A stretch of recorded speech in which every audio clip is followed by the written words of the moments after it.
December 16th, 1944, 5:30 a.m., Losheim Gap, Belgium. Oberleutnant Karl Weber stands beside his Panther Offensive. G, watching fuel handlers pump the last drops from a jerry can into the tank's 720-litre capacity. The thermometer reads -8 degrees Celsius. His company of 10 Panthers has just received enough fuel to reach the Meuse River, maybe. The operational maps spread across his half-tracks hood show Antwerp 100 miles west, where American supply dumps hold 2.5 million gallons of gasoline. His fuel gauge reads full. He has enough for 50 miles of cross-country advance. Weber studies the math in his logbook. Each Panther consumes 7.5 litres per kilometre on roads, 10 litres cross-country. 10 Panthers burning through fuel at 2 gallons per mile. The mathematics of Operation Wacht am Rhein have already determined its failure, but Weber doesn't know this yet. Behind him, 250,000 German soldiers and 1,400 armoured vehicles wait to launch Hitler's final offensive in the West. The entire operation depends on capturing American fuel within 48 hours. The jerry cans are empty. The fuel trucks won't return for 6 hours. The attack begins anyway. What Weber couldn't know, what none of the German commanders staging this desperate gamble understood, was that the offensive had failed before a single shot was fired. Not because of Allied intelligence, not because of superior American armour, not because of overwhelming air power, though all these factors mattered. The Battle of the Bulge was lost because of mathematics, the cold, inexorable mathematics of fuel logistics, of consumption rates versus supply capacity, of petroleum chemistry versus industrial production. The numbers tell a devastating story that transformed tactical skill and operational planning into an elaborate exercise in denial. Germany had built the finest tanks in the world. They had assembled battle-hardened troops and achieved complete tactical surprise. But they couldn't solve the fundamental equation. You cannot advance 100 miles when you only have fuel for 50, and you cannot capture enemy fuel depots when every mile forward doubles your supply line and halves your remaining range. This is the story of how logistics defeated tactics, how arithmetic crushed strategy, and how the Wehrmacht's final offensive became a mathematical proof of why Germany had already lost the war. The Panther Offensive G that Weber commanded represented the pinnacle of German tank design, weighing 45 metric tons, mounting the 7.5 centimetre KWK 42 L70 gun, capable of penetrating 120 millimeters of armour at 1,000 meters, protected by sloped frontal armour 80 millimeters thick. The Panther could destroy any American tank from ranges where return fire was ineffective. The Maybach HL230P30 V12 gasoline engine produced 700 horsepower, giving the tank a road speed of 46 kilometers per hour and cross-country speed of 24 kilometers per hour. These specifications made it superior to the American M4 Sherman in virtually every measurable category. But the Maybach engine's fuel consumption characteristics revealed a different story. At cruising speed on roads, the Panther consumed 1.7 litres of fuel per kilometre. Cross-country, through snow, mud or rough terrain, consumption increased to 2.5 litres per kilometre. Under combat conditions, rapid acceleration, frequent stops, high engine RPM, consumption reached 3.5 litres per kilometre. The tank's 720-litre fuel capacity provided a theoretical range of 200 kilometres on roads under ideal conditions. Reality was different. A Panther advancing cross-country in combat consumed its entire fuel load in 80 kilometres, 50 miles. Factor in winter conditions, the Ardennes terrain, and tactical manoeuvring, and effective range dropped to 60 to 70 kilometres before refuelling became critical. The fuel crisis wasn't unique to the Panther. Every vehicle in the Wehrmacht inventory suffered from the same fundamental problem. German logistics had been designed for a different kind of war. The Tiger Faun, weighing 54 tons, consumed 4 litres per kilometre cross-country. Its 540-litre fuel capacity provided barely 135 kilometres of range. The Tiger II, the most powerful tank of the war, burned through 5 litres per kilometre, giving it an operational radius of just 100 kilometres. Even the lighter Panzer IV, the backbone of German armoured forces, consumed 1.5 litres per kilometre and carried only 470 litres, a range of 200 kilometres that combat reduced to 120. The German half-track SDKFZ 251, used for everything from troop transport to mobile command posts, consumed 0.8 litres per kilometre and carried 160 litres, sufficient for 200 kilometres if driven conservatively. But conservative driving wasn't an option in December 1944. The entire German mechanised force was built around vehicles that consumed fuel at rates that made sustained offensive operations mathematically impossible without a logistics infrastructure Germany no longer possessed. The arithmetic becomes stark when examining the fuel requirements for a single German panzer division during the Ardennes Offensive. The typical 1944 Panzer Division fielded approximately 150 armoured vehicles, 80 Panther tanks, 30 Panzer IV tanks, 40 self-propelled guns, and tank destroyers.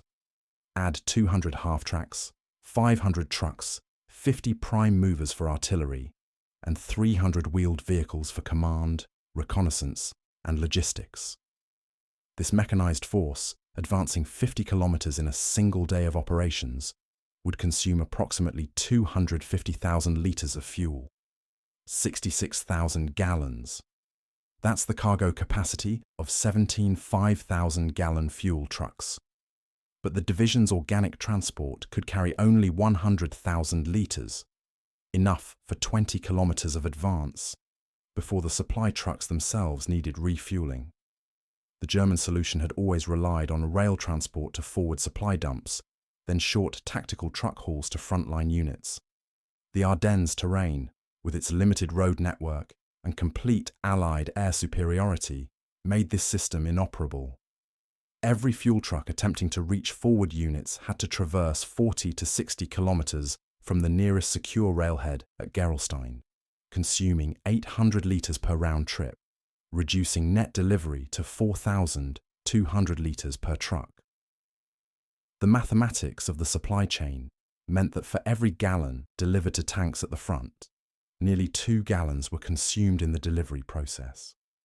Wehrmacht planners understood these numbers. Oberst Gerd von Rundstedt, Commander-in-Chief West, had calculated the fuel requirements for Wacht am Rhein at 17 million litres, 4.5 million gallons. This represented the minimum necessary to reach the Meuse River crossings, the first operational objective.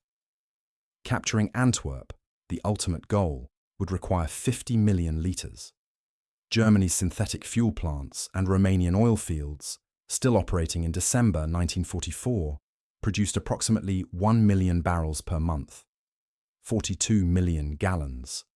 The entire Wehrmacht, Eastern Front, Western Front, Italy, Scandinavia, the Balkans, plus the Luftwaffe and Kriegsmarine, consumed 2 million barrels monthly. Allocating 4.5 million gallons to a single offensive meant stripping every other sector to dangerous minimums. Hitler ordered it anyway. Between November 20th and December 15th, German logistics units laboriously accumulated 4.2 million gallons in forward dumps east of the Rhine, moving fuel by rail at night to avoid Allied fighter bombers, camouflaging dump sites in forests, distributing supplies to minimize losses from any single air attack. This represented the largest fuel concentration the Wehrmacht had managed since 1942. It was enough for 5 days of intensive operations. Maybe. The German fuel crisis had deeper roots than immediate supply constraints. The chemistry of synthetic fuel production imposed fundamental limitations that no amount of industrial effort could overcome. Germany's synthetic fuel came primarily from coal gasification using the Fischer-Tropsch process, developed by Ruhr coal chemists in the 1920s. This process converted coal into liquid hydrocarbons through high temperature, high-pressure catalytic reactions. The Leuna plant near Leipzig, Germany's largest, processed 60,000 tons of coal monthly to produce 100,000 tons of synthetic fuel. The conversion efficiency was approximately 1.6 tons of coal per ton of fuel, an impressive achievement given the thermodynamic challenges. But the resulting fuel had characteristics different from petroleum-derived gasoline. Synthetic fuel's octane rating averaged 74 to 78, compared to 87 to 93 for American petroleum gasoline. Lower octane meant engines designed for high compression ratios experienced pre-ignition knock, requiring either detuning for lower performance or using higher fuel consumption rates to prevent engine damage.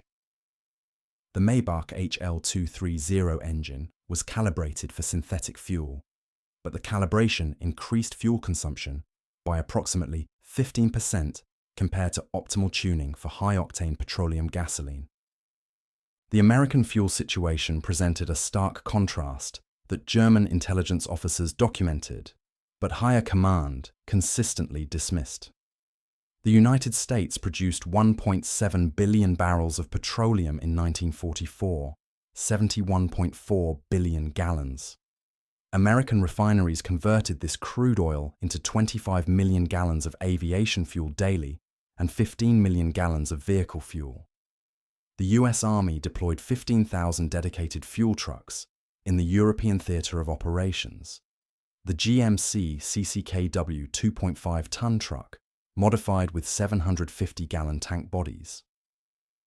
Each truck could make 2 round trips daily from supply dumps to forward units, delivering 3,000 gallons per day per vehicle. The American logistics network included not just the trucks, but a complete petroleum distribution infrastructure. Tanker ships crossing the Atlantic carrying 2 million gallons each, pipeline systems being constructed from Cherbourg to forward areas, fuel dumps containing 25 to 50 million gallons positioned every 50 miles behind the front lines, and the critical item supply system that gave fuel distribution priority equal to ammunition. By December 1944, the US 1st and 3rd Armies had 400 million gallons stockpiled in Belgium and Luxembourg, enough to run every vehicle in the European theatre for 3 months of continuous operations. The differential becomes clear in comparative analysis. An American armoured division fielded 186 M4 Sherman tanks, each consuming 1.5 gallons per mile, significantly less than German armour, despite similar weights. The Sherman's radial engine, originally designed for aircraft, achieved better fuel efficiency through superior engineering and higher octane fuel. A Sherman with a 175-gallon fuel capacity had an operational range of 100 to 120 miles cross-country, double the Panther's effective range. The American logistical system could deliver 150,000 gallons daily to a single armoured division, sufficient for 100,000 miles of tank movement, or moving the entire division 540 miles. German logistics, by contrast, struggled to deliver 50,000 gallons daily to a Panzer division, providing fuel for approximately 25,000 miles of tank movement, enough to advance the division 140 miles before refueling. But the German trucks delivering that fuel consumed 30% of it in transit, reducing net delivery to 35,000 gallons, enough for 95 miles of division movement. The Americans could sustain offensive operations indefinitely. The Germans could sustain them for 3 days before fuel exhaustion forced operational pauses. Obersturmbannführer Joachim Peiper, commanding the 1st SS Panzer Division Spearhead, understood the mathematics better than most. His Kampfgruppe consisted of 100 tanks, 50 half-tracks, and 120 vehicles, the strongest battle group in the offensive. On December 16th, his vehicles carried full fuel loads, representing 280,000 litres total capacity. Peiper's mission: advance 90 kilometres to Halle on the Meuse River within 48 hours, capture the bridges intact, establish a bridgehead for the following panzer divisions. His operational fuel consumption would be approximately 400,000 litres for the entire advance, 42% more than his Kampfgruppe could carry. The deficit was supposed to be filled by capturing American fuel dumps. Peiper's intelligence maps marked 3 significant US fuel storage sites along his route. Bühlingen, estimated 50,000 gallons, Stavelot, estimated 200,000 gallons, and Spa, estimated 2.5 million gallons. Peiper later wrote, "The entire operation was premised on capturing American fuel within 24 hours. Every officer understood this. The planning staffs calculated we had enough fuel for 50 kilometers. Our objective lay 90 kilometers distant. The mathematics required we capture enemy supplies. There was no alternative plan." The first 24 hours of Operation Wacht am Rhein revealed how quickly fuel mathematics translated into operational failure.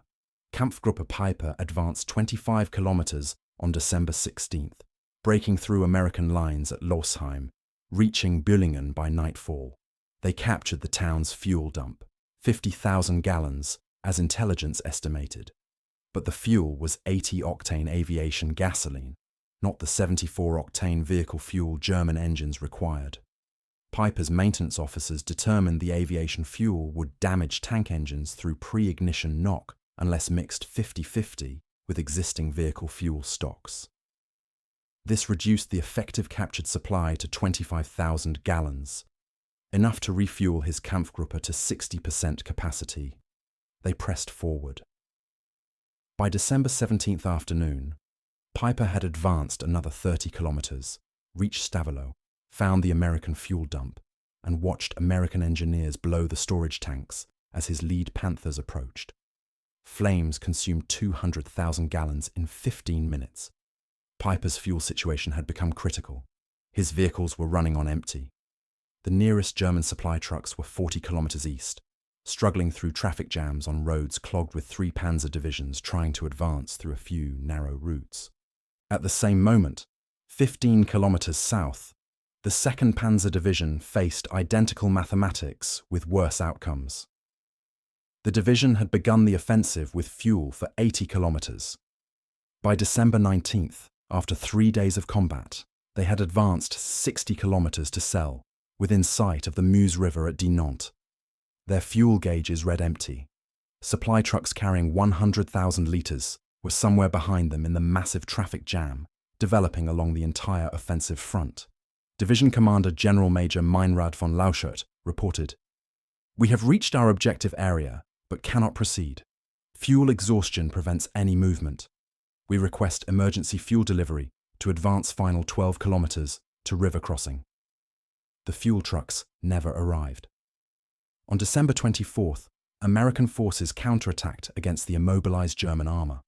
The 2nd Panzer Division lost 88 tanks and assault guns, not to superior American armor or air power, but because they sat stationary, out of fuel, perfect targets for American tank destroyers and artillery.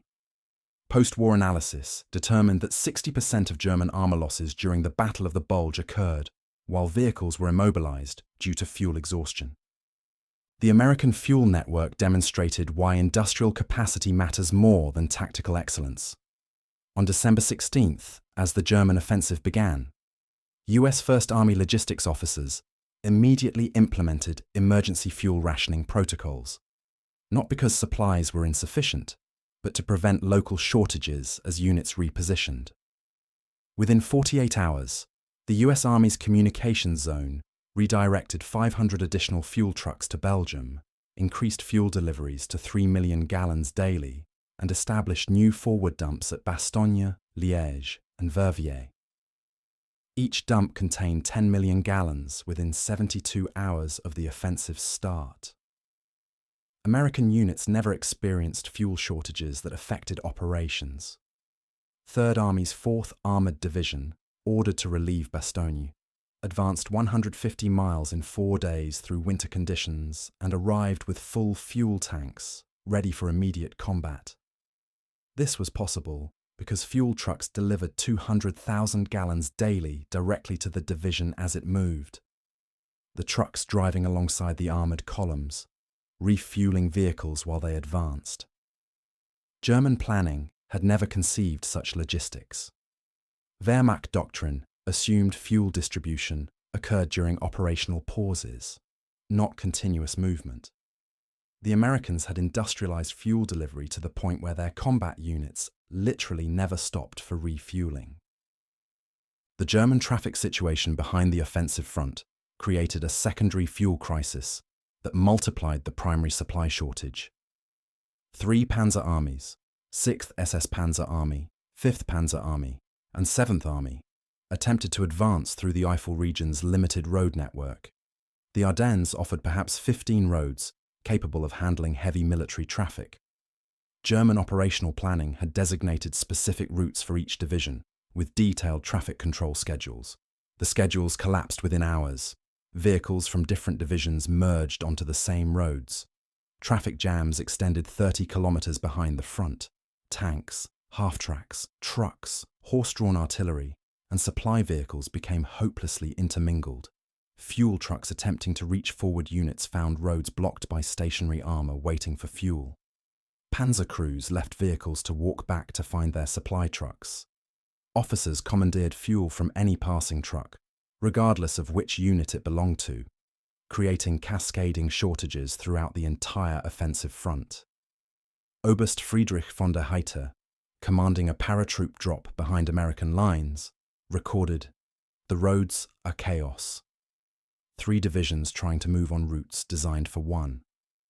Fuel trucks cannot reach the front. Tanks cannot receive fuel. The entire offensive has become a massive parking lot, stretching from the Rhine to Belgium." German fuel consumption during the Battle of the Bulge exceeded even pessimistic planning estimates because operational conditions increased burn rates beyond theoretical calculations. The Ardennes terrain consisted of steep hills, narrow valleys, thick forests, and roads covered in snow and ice. Tanks climbing slopes in low gear burned fuel at triple the flat road rate. The Maybach HL 230 engine in the Panther, operating in sub-zero temperatures, required extended warm-up periods that consumed 40 litres before the vehicle moved a metre. Cold weather reduced fuel efficiency by 20 to 25%, as thicker oil increased internal engine friction. Combat operations, rapid acceleration, tactical reversing, frequent gear changes, increased consumption another 40%. A Panther that theoretically consumed 1.7 litres per kilometre on roads was actually burning 4.5 litres per kilometre during the Ardennes fighting. Multiply this across 1,400 German armoured vehicles, add 5,000 trucks and 2,500 half-tracks, and the offensive consumed approximately 2 million gallons in the first 3 days, nearly half of the pre-positioned fuel stocks. By December 19th, German forces had advanced an average of 40 kilometers, but exhausted 70% of available fuel. The mathematics made further advance impossible. The strategic failure becomes evident in comparing German fuel allocation versus operational requirements. Wehrmacht planners had calculated that capturing Antwerp required advancing 100 miles, crossing the Meuse River, traversing 50 miles of Belgian plains, and seizing one of the world's largest ports, defended by multiple Allied armies. This operation, conducted in winter, through difficult terrain, against increasing Allied resistance, would consume approximately 50 million gallons of fuel. Germany had allocated 4.2 million gallons, 8.4% of the requirement. The planning assumption was that captured American fuel would make up the 92% deficit. This assumption rested on intelligence estimates that US forces maintained fuel dumps every 15 to 20 kilometers along supply routes, each containing 200,000 to 500,000 gallons. The intelligence was correct. What German planning failed to account for was American demolition procedures. US Army doctrine required fuel dumps within 30 kilometers of the front to be prepared for instant destruction. Explosives placed, detonation circuits connected, guards posted with orders to destroy supplies if capture appeared imminent. Every major fuel dump along the German advance routes was destroyed before Wehrmacht forces could secure it. Peiper captured 50,000 gallons at Büllingen. No other German unit captured significant fuel stocks. The fundamental premise of the offensive, that German armour could capture enemy fuel to continue operations, proved mathematically impossible because American defenders destroyed supplies faster than German attackers could advance. Lieutenant Gustav Knittel, commanding reconnaissance troops in Kampfgruppe Peiper, described the psychological impact of fuel exhaustion. We had broken through. We were advancing. American units were retreating before us. Then the vehicles began stopping. One tank, then another, then 5, then 20. Engines died. No fuel. Men sat beside million-dollar machines, the finest tanks in the world, now useless metal. The Americans were running away, and we couldn't chase them because our tanks wouldn't move. That was when we understood. The offensive was finished. Not because we couldn't fight, because we couldn't drive. This sentiment echoed across every German unit during the offensive. Commanders reported the same experience. Initial breakthroughs, successful advances, then paralysis as fuel exhaustion halted operations. The 2nd SS Panzer Division advanced 45 kilometers in 2 days, captured Mannheim, threatened to break through to Liège, then sat immobilized for 3 days, waiting for fuel trucks that arrived carrying only enough for defensive operations. The 116th Panzer Division reached Hotten, 10 kilometers from the Meuse, ran out of fuel, and watched American reinforcements arrive while German tanks sat stationary in fields, unable to reposition for better defensive positions. The mathematical analysis of German fuel logistics reveals why the Ardennes Offensive represents a case study in operational impossibility. Wehrmacht forces needed 17 million litres to reach the Meuse River. They began with 16 million litres stockpiled, theoretically sufficient. But fuel in rear area dumps is not fuel in tank engines. Moving fuel from dumps to combat units required trucks, and those trucks consumed fuel in transit. The German logistics system used Opel Blitz 3-ton trucks as primary fuel carriers, each modified to transport 3,000 litres. An Opel Blitz consumed 30 litres per 100 kilometres, 1% of its cargo per 100 kilometres travelled. German forward dumps were positioned 50 to 80 kilometres behind the initial front lines for security. A round trip from dump to frontline unit was 100 to 160 kilometres, consuming 30 to 48 litres per truck. Multiply across 500 fuel trucks making multiple trips daily, and the logistics system consumed 150,000 litres daily just moving fuel forward. This represented 3.5% of daily consumption by combat units, manageable if roads remain clear, traffic flows smoothly, and trucks make scheduled deliveries. None of these conditions existed during the Battle of the Bulge. The fuel crisis manifested differently across German units depending on their position in the advance. First echelon assault divisions, those breaking through initial American defenses, received priority fuel allocation and began operations with full tanks. They advanced rapidly, consuming fuel at high rates, reaching 40 to 50 kilometers penetration by December 18th, before fuel exhaustion forced halts. Second echelon exploitation divisions, intended to pass through the assault forces and continue the advance, spent December 16th to 18th sitting in massive traffic jams, engines idling, consuming fuel while moving mere kilometers. By the time roads cleared enough for second echelon units to advance, they had burned through 30 to 40% of their fuel loads without advancing past the start line. Third echelon divisions never engaged at all, spending the entire offensive in reserve positions because no fuel remained to commit them to battle. German operational doctrine assumed fluid advance with divisions leapfrogging forward as breakthrough units paused to refuel. The mathematics of fuel logistics made this impossible. Every division advanced until fuel exhaustion stopped them. No division had sufficient fuel to both reach objectives and return to rear areas for resupply.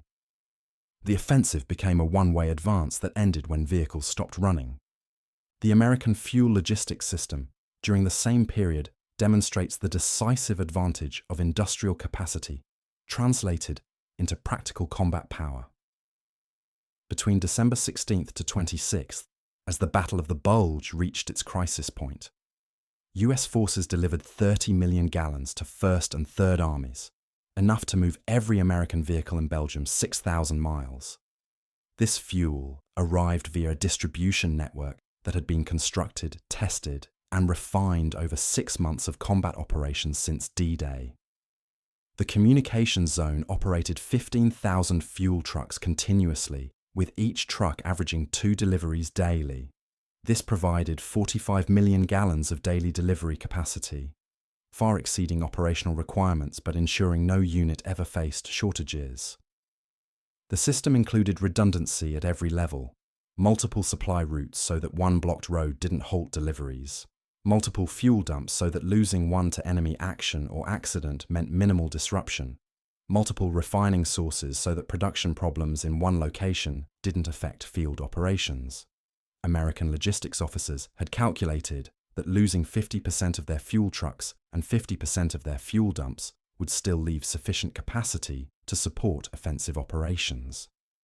This level of redundancy was incomprehensible to German planners, who struggled to maintain minimum supplies with no margin for losses or disruption. The chemistry of American petroleum-based fuel provided additional advantages that compounded the logistics differential. US refineries produced gasoline with octane ratings of 80 to 93, allowing engines to operate at higher compression ratios for greater efficiency and power output. The M4, Sherman's Continental R975 radial engine, originally designed for aircraft and optimized for high-octane fuel, achieved 450 horsepower from 16 litres displacement. The Panther's Maybach HL230 required 23 litres displacement to produce 700 horsepower, 8 more horsepower per litre than the Sherman engine, but that efficiency came with higher fuel consumption. The Sherman's radial engine consumed 1.5 gallons per hour at cruising speed. The Panther's 512 consumed 4 gallons per hour. Both tanks weighed approximately the same, both achieved similar speeds, but the Sherman used 38% as much fuel to accomplish identical movement. This fuel efficiency translated directly into operational range and logistics burden. An American Armored Division's 186 Shermans consumed 25,000 gallons daily during combat operations. A German Panzer Division's 80 Panthers consumed 32,000 gallons daily. The Americans fielded more tanks per division, advanced faster, and used less fuel doing it. The mathematics of petroleum chemistry, engine design, and logistical support combined to create insurmountable German disadvantages. German attempts to economize fuel consumption through operational methods revealed the desperation of their situation. On December 20th, 5th Panzer Army Headquarters issued orders that tanks would advance only when absolutely necessary for combat, would remain engine off between engagements, and would rely on gravity for downhill movement to conserve fuel. Oberst Otto Rehmer, commanding the Führer Bakelite Brigade, recorded his reaction. "We are ordered to roll downhill without engines to save fuel. This is what Germany has come to. The finest armoured vehicles ever built, and we push them like carts to save gasoline. Better to have 10,000 horse-drawn wagons than 100 tanks without fuel." The orders reflected mathematical reality. With fuel exhausted and no resupply possible, any movement not directly engaged in combat was waste. German tanks that had advanced 50 kilometers now received orders to withdraw 15 kilometers to more defensible positions, but lacked fuel to execute the movement. Units dispersed across the Ardennes couldn't concentrate for counterattacks because repositioning consumed fuel they didn't possess. American forces exploited this paralysis, attacking German positions with the knowledge that enemy armor couldn't reposition, couldn't maneuver, couldn't respond with anything except direct fire from stationary positions. The failure to capture American fuel dumps represented the final collapse of German operational planning. Wehrmacht intelligence had identified over 30 US fuel storage sites within the planned advance zone. Reconnaissance photographs showed tank farms, truck parks, supply dumps, exactly as intelligence predicted. What reconnaissance didn't reveal was the demolition preparation. Major Paul Solis, commanding a US Army quartermaster fuel company at Spa, described the destruction procedure. We had 2.5 million gallons in above-ground storage tanks. When the Germans broke through on December 16th, we received orders to prepare demolition. We spent 12 hours placing charges on every tank, running detonation wire to a central point, and loading trucks with equipment for evacuation. On December 18th, as German reconnaissance approached within 5 kilometers, we received the execute order. 30 minutes later, 2.5 million gallons was burning. The smoke column rose 3,000 feet, visible for 50 miles. Every fuel dump along the German advance did the same. We weren't going to fuel their tanks with our gasoline. This scene repeated across the entire front. At Stavelot, Trois-Ponts, Malmedy, Butgenbach, and dozens of smaller sites, American engineers destroyed fuel stocks as German forces approached. Peiper's Kampfgruppe alone came within 2 kilometers of 5 major fuel dumps and watched each one detonate before capture was possible. The broader strategic context reveals why fuel scarcity guaranteed German defeat, regardless of tactical skill or operational planning. Germany's synthetic fuel production peaked in May 1944 at 316,000 tons, approximately 92 million gallons. Allied strategic bombing, particularly the oil plan targeting synthetic fuel plants, reduced production to 107,000 tons by September 1944 and 50,000 tons by December, 17 million gallons monthly. The Wehrmacht consumed 60 million gallons monthly at minimum activity levels. Germany was operating on stored reserves that decreased daily with no prospect of production meeting consumption. The 16 million litres allocated to the Ardennes Offensive represented 25% of Germany's total fuel reserves in December 1944. Committing these reserves to an operation requiring captured enemy supplies to succeed represented strategic desperation, masquerading as operational boldness.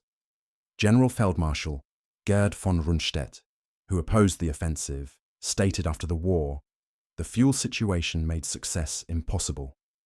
I told this to Hitler in November. I told him we had fuel for 100 kilometers, not 200. I told him we could not base operational planning on capturing enemy supplies. He ordered the attack anyway. Mathematics does not yield to willpower, no matter how fierce." The human cost of fuel exhaustion exceeded the tank losses and casualties from direct combat. German infantry divisions advancing behind the Panzer spearheads covered 40 to 60 kilometers on foot in December weather, temperatures below zero, through snow and ice. They advanced because motorized transport couldn't carry them. The trucks lacked fuel. Grenadier Hans Möller, 12th Volksgrenadier Division, wrote, "We marched 50 kilometers in 2 days through snow. Men collapsed from exhaustion. Frostbite casualties exceeded combat wounds.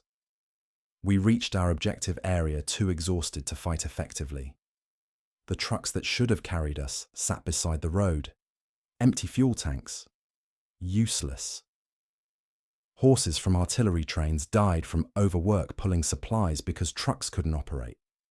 We fought a 1914 war with 1944 weapons. Medical units couldn't evacuate wounded because ambulances lacked fuel. Artillery couldn't reposition for fire support because prime movers sat immobile. Command posts couldn't relocate when American counterattacks threatened because staff vehicles had empty tanks. The fuel crisis cascaded through every aspect of German operations, turning tactical advantage into comprehensive paralysis. American forces recognized the German fuel crisis and exploited it ruthlessly. By December 22nd, US intelligence had captured enough German documents and prisoners to understand the enemy fuel situation completely. Brigadier General Oscar Koch, 3rd Army Intelligence Officer, briefed General Patton. Enemy armour is road-bound due to fuel shortages. They cannot manoeuvre off roads, cannot concentrate forces, cannot respond to our attacks with mobile operations. Recommend aggressive attacks against overextended German spearheads to exploit their immobility.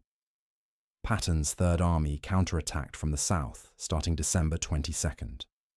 American armoured divisions advanced rapidly, bypassing German strongpoints, cutting off German supply routes, forcing Wehrmacht units to choose between fighting surrounded or retreating on foot. The 2nd Panzer Division at Celle, immobilized by fuel exhaustion, lost 88 tanks and 405 other vehicles. 82 tanks and 378 vehicles were abandoned intact when crews evacuated on foot. They couldn't drive them, couldn't tow them, couldn't recover them. American recovery teams later inventoried captured vehicles, fuel tanks empty, ammunition full, engines operational. Perfect condition except for the missing gasoline. The final offensive operations of Kampfgruppe Peiper illustrate how fuel mathematics determine tactical outcomes. By December 21st, Peiper had advanced 75 kilometers, reached La Gleize, and faced encirclement by American forces. His remaining combat strength included 30 tanks, 25 half-tracks, and 800 men. His fuel supply totaled approximately 5,000 litres, enough for 15 to 20 kilometres of movement for his remaining vehicles. American forces controlled all roads behind him. Withdrawal required a 60-kilometre fighting retreat through enemy-held territory. Peiper calculated the mathematics. He couldn't break out with vehicles. On December 23rd, he ordered all vehicles destroyed and led his men out on foot through American lines, leaving behind 30 Panthers, 70 half-tracks, and 120 vehicles. These weren't destroyed by American firepower. They were destroyed by their own crews because fuel exhaustion made them inoperable. Of the 100 tanks that began the offensive with Peiper's Kampfgruppe, American forces captured or counted 89. Only 11 were destroyed by enemy fire.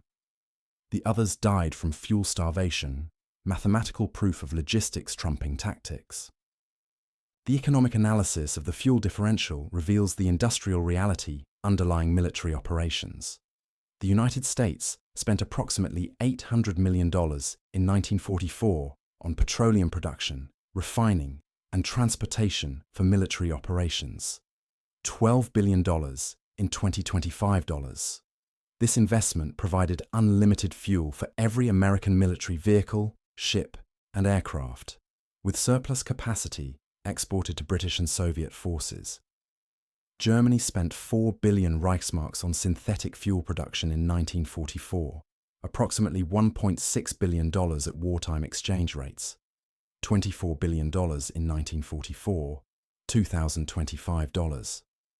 This investment provided insufficient fuel for minimum military operations, required complex industrial infrastructure vulnerable to bombing, and produced inferior quality fuel that reduced vehicle performance. The American petroleum industry extracted crude oil at $1.50 per barrel, refined it at 50 cents per barrel, and delivered it to European ports at $3 per barrel. Total cost of $5 per barrel, or 12 cents per gallon.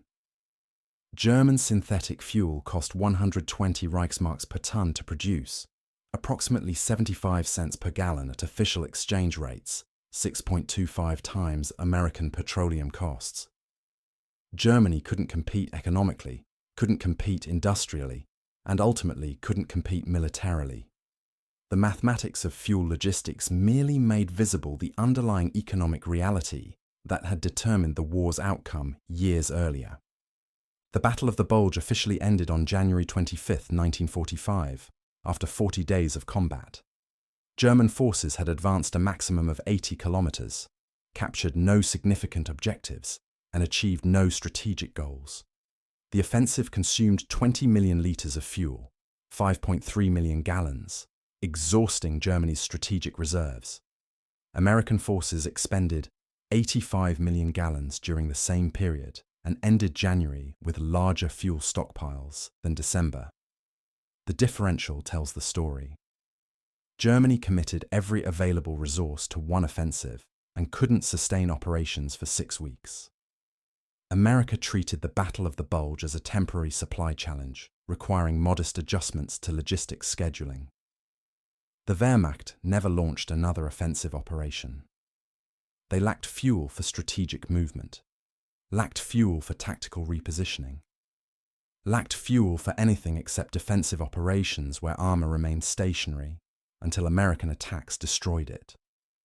The mathematics of fuel logistics had ended German offensive capability more completely than any military defeat. Post-war analysis by US Army historians documented the fuel crisis with precision that German commanders hadn't possessed during operations. Captured German fuel records showed that Wehrmacht units in the Ardennes received 32% of their calculated fuel requirements during the offensive. Tanks operated at 65% of planned movement rates, not because of combat damage or mechanical failure, but because fuel shortages forced halts every 30 to 40 kilometers. American forces operated at 118% of planned movement rates because fuel was never a constraint. Logistics officers delivered more than units could consume.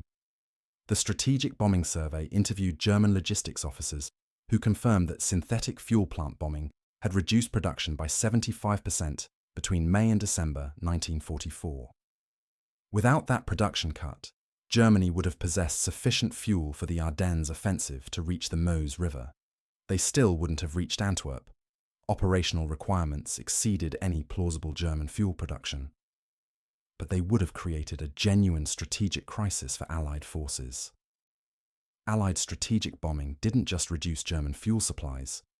It transformed fuel from a logistics challenge into an operational impossibility.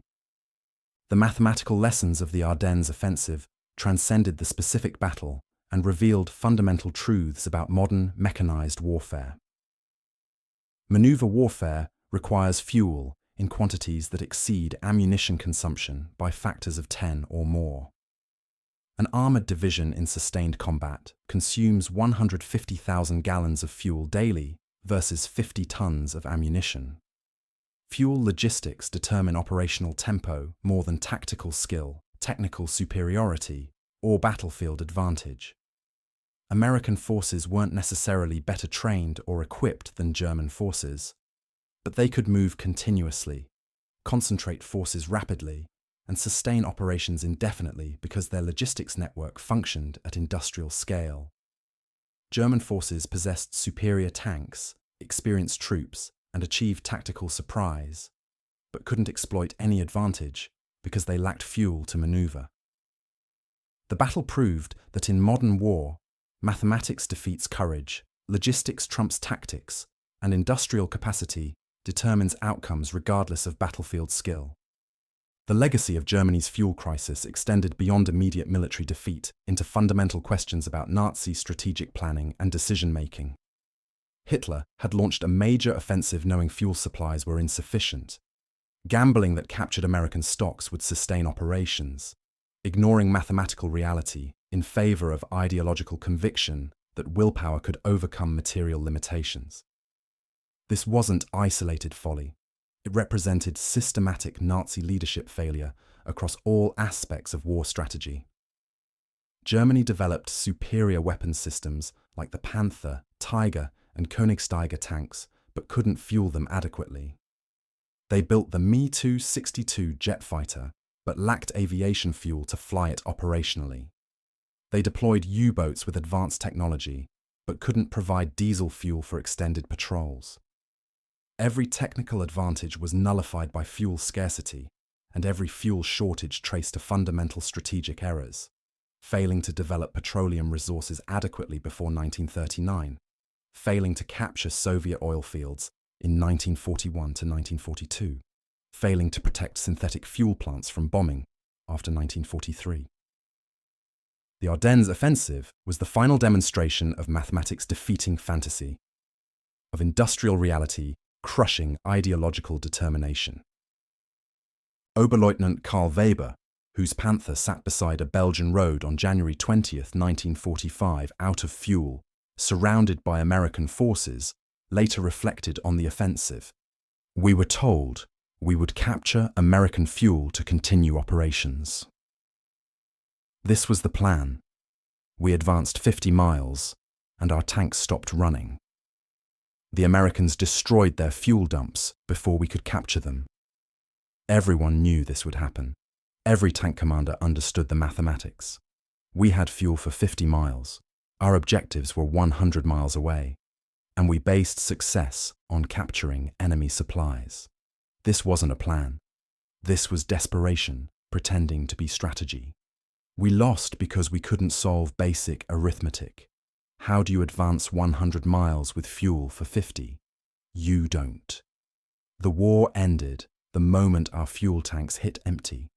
Weber spent the remainder of the war in American captivity, watching Sherman tanks drive past his camp daily. Unlimited fuel, unlimited movement, unlimited power. The mathematics of logistics had spoken its final verdict. Germany had lost not because they lacked courage, skill, or advanced technology, but because they couldn't fuel the machines they had built. The finest tanks in the world are useless metal without gasoline to drive them.